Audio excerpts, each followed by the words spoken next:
In today's video, I'm going to teach you how to group tasks ClickUp. Grouping is a simple way to bring order to a busy workspace, letting you see tasks organized by things like status, assignee, or priority, so you can spot what matters at a glance.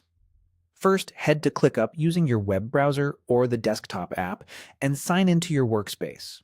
Once you're in, you'll land on your home area or whatever you viewed last. From here, move into the part of your workspace where your tasks live by selecting the space you want to work in. A space is the top-level container for your projects and lists, so choose the one that holds the tasks you need to review. Inside that space, open the board or list where you want to apply grouping. Board view shows tasks as columns, which makes grouping very visual, while list view shows tasks in stacked sections. Either view works, the grouping control is available in both, so pick the one that suits how you prefer to scan and manage tasks. Look toward the top of your view for the settings control. Depending on your layout, this may appear as a gear icon or a three-dot menu near the view's name. Click it to reveal the options that shape how your tasks are displayed. This is where you can quickly change sorting, filters, and, most importantly for today, grouping. Within that settings menu, choose the group option.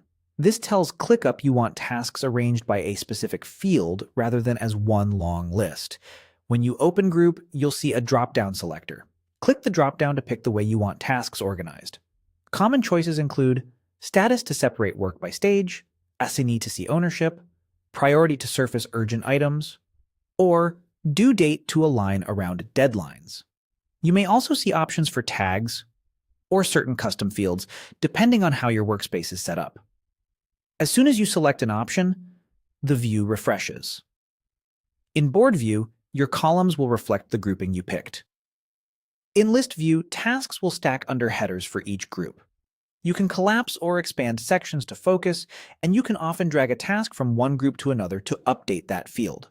For example, moving a task from one status to the next. If your list looks empty, double-check filters at the top. Active filters can hide tasks inside groups. And remember, grouping choices are view-specific, so the change applies only to the view you're in.